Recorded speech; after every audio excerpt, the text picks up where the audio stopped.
अध्याय 1 कुरुक्षेत्र के युद्ध स्थल में सैन्य निरीक्षण। धृतराष्ट्र ने कहा, हे संजय, धर्मभूमि कुरुक्षेत्र में युद्ध की इच्छा से एकत्र हुए मेरे तथा पांडु के पुत्रों ने क्या किया? संजय ने कहा, हे राजन, पांडु पुत्रों द्वारा सेना की व्यूह रचना देखकर राजा दुर्योधन अपने गुरु के पास गया और उसने ये शब्द कहे, हे आचार्य, पांडुपुत्रों की विशाल सेना को देखें, जिसे आपके बुद्धिमान शिष्य द्रुपद के पुत्र ने इतने कौशल से व्यवस्थित किया है। इस सेना में भीम तथा अर्जुन के समान युद्ध करने वाले अनेक वीर धनुर्धर हैं, यथा महारथी युयुधान, विराट तथा द्रुपद। इनके साथ ही धृष्टकेतु, चेकितान, काशीराज, पुरुजित, कुंती भोज तथा शैब्य जैसे महान शक्तिशाली योद्धा भी हैं।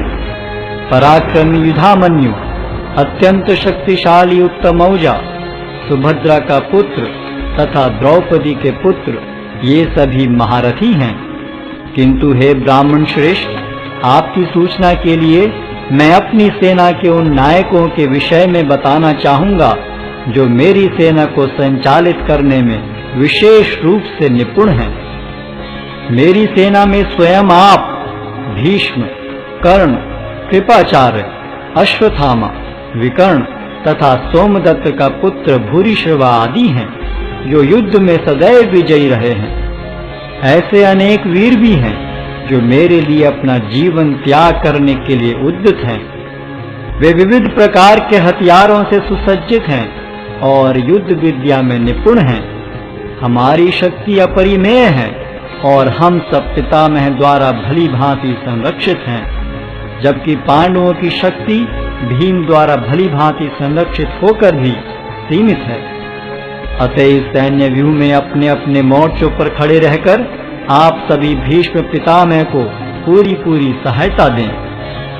तब कुरुवंश के वयोवृद्ध परम प्रतापी एवं वृद्ध पितामह ने सिंह गर्जन की सी ध्वनि करने वाले अपने शंख को उच्च स्वर में बजाया, जिससे दुर्योधन को हर्ष हुआ।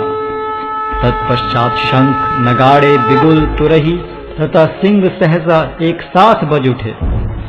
वह समवेत स्वर अत्यंत कोलाहलपूर्ण था।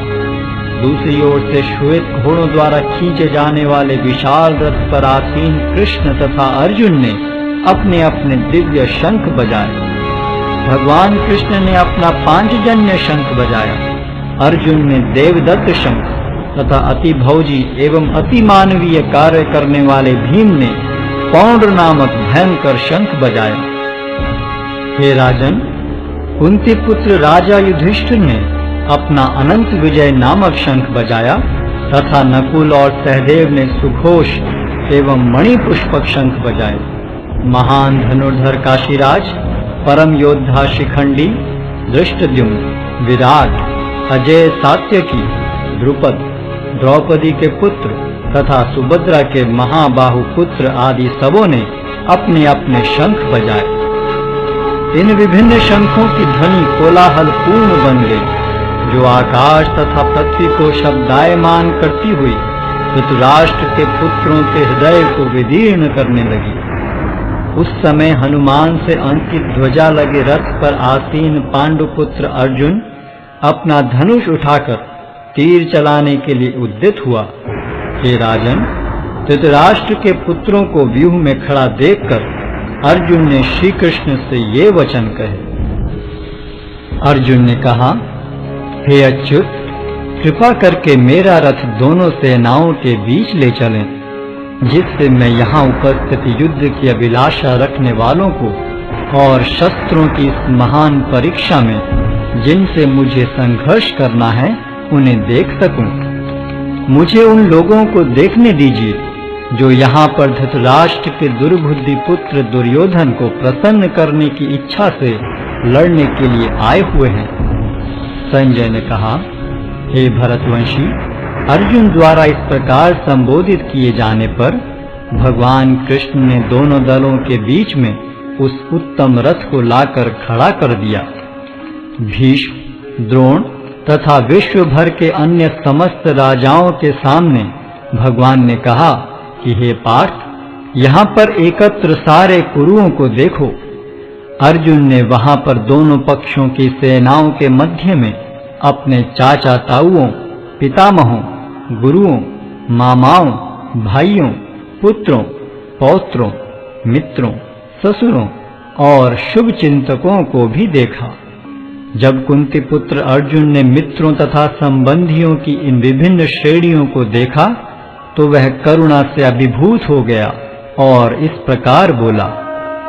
अर्जुन ने कहा, हे कृष्ण, इस प्रकार युद्ध की इच्छा रखने वाले अपने मित्रों तथा संबंधियों को अपने समक्ष उपस्थित देखकर मेरे शरीर के अंग कांप रहे हैं और मेरा मुख सूखा जा रहा है। मेरा सारा शरीर कांप रहा है, मेरे रोंगटे खड़े हो रहे हैं, मेरा गांडी धनुष मेरे हाथ से सरक रहा है और मेरी त्वचा जल रही है। मैं यहाँ अब और अधिक खड़ा रहने में असमर्थ हूँ। मैं अपने को भूल रहा हूँ और मेरा सिर चकरा रहा है। हे कृष्ण, मुझे तो केवल अमंगल के कारण दिख रहे हैं। हे कृष्ण, इस युद्ध में अपने ही स्वजनों का वध करने से न तो मुझे कोई अच्छाई दिखती है और न मैं उससे किसी प्रकार की विजय, राज्य या सुख की इच्छा रखता हूँ। हे गोविंद, हमें राज्य, सुख अथवा इस जीवन से क्या लाभ, क्योंकि जिन सारे लोगों के लिए हम उन्हें चाहते हैं वे ही इस युद्ध भूमि में खड़े हैं। हे मधुसूदन, जब गुरुजन, पितृगण, पुत्रगण, पितामह, मामा, ससुर, पौत्रगण, साले तथा अन्य सारे संबंधी अपना अपना धन एवं प्राण देने के लिए तत्पर हैं और मेरे समक्ष खड़े हैं, तो फिर मैं इन सब को क्यों मारना चाहूंगा, भले ही वे मुझे क्यों न मार डालें। हे जीवों के पालक, मैं इन सबों से लड़ने को तैयार नहीं, भले ही बदले में मुझे तीनों लोग क्यों न मिलते हों। इस पृथ्वी की तो बात ही छोड़ दें। भला धृतराष्ट्र के पुत्रों को मारकर हमें कौन सी प्रसन्नता मिलेगी।